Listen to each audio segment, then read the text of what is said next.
What's included with the LAPR100 rotating laser is the laser itself, a receiver, a bracket for the receiver to hold it on the grade rod, and a hard case.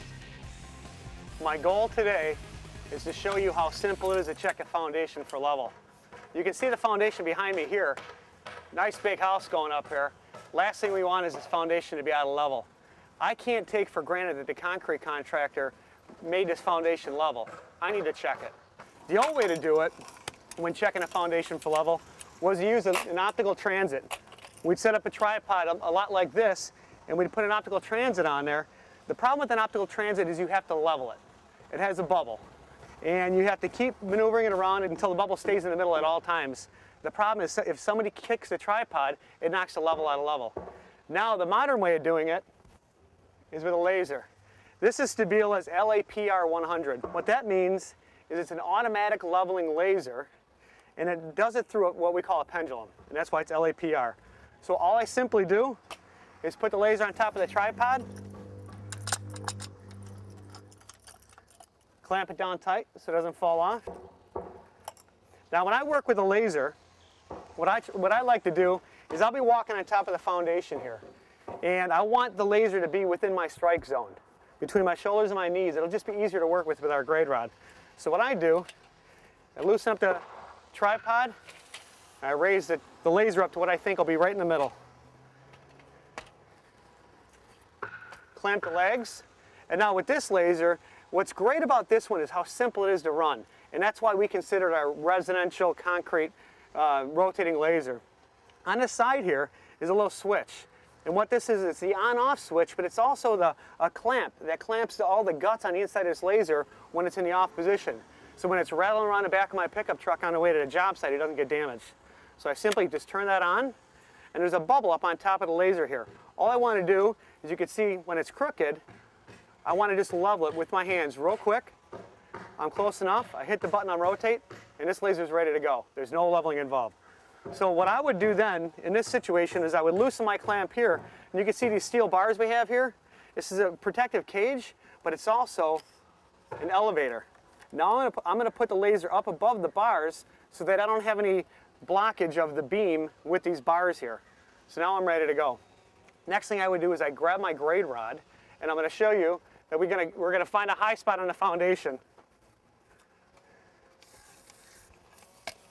So as you can see, outside you can't see a laser light and a bright light.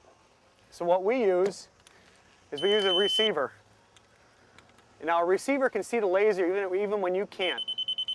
So we have our receiver on the bracket already, and I'm going to mount it to the grade rod. Now you can see I'm mounting my receiver here in the middle of the grade rod. The reason is, on our grade rod, zero's in the middle. Zero's not on the bottom. So what I'm going to do then is I'm going to go to the first corner on the foundation and start checking for the high spot. So I climb up on the foundation, and I always bolt down my sill plate first, and I'll walk around and I'll check my sill plate for level. And then if necessary, we'll put shims underneath the sill plate to bring it up so that the top of our sill plate is level throughout the whole foundation. So the next thing I do is I'm going to loosen this bottom clamp here and extend the grade rod until I get an even tone on the receiver.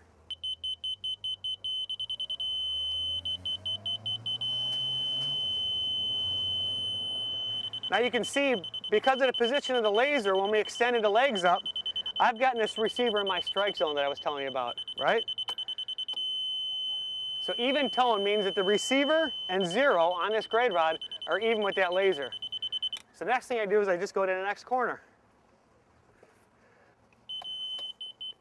So I go to the next corner here, and then instead of adjusting this bottom clamp, I adjust this.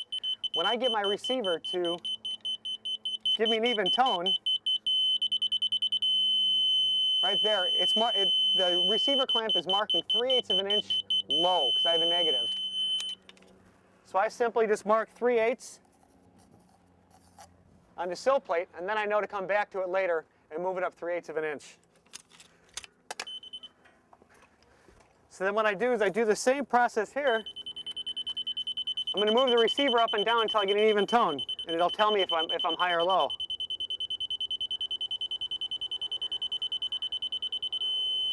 So this area here is telling me I'm only an 1/8 of an inch low. That's not bad. So I'll mark 1/8 of an inch anyways and bring it up later. Then I move on to the next corner.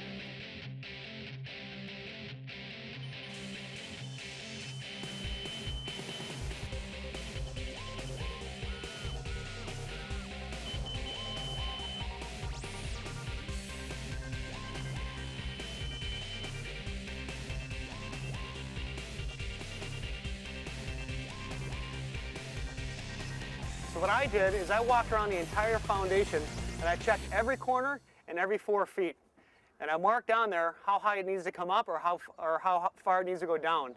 So now we can simply go back through the foundation, shim it up level, and we're done. And it took less than 10 minutes to do it.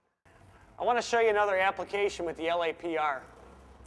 This is a laser that we used outside on a residential site earlier. This laser also does plumb, level, and square. All we do is flip the laser on.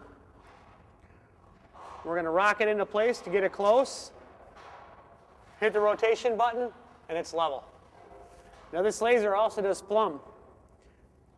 We flip the head over, flip the mirror over, and if this laser is spinning, it's plumb. Next thing I do is I move it into position. What I want to do is I want to center that laser beam on the chalk line. Now I can take my receiver that we used outside on a grade rod, and I can place it on a chalk line with this black line.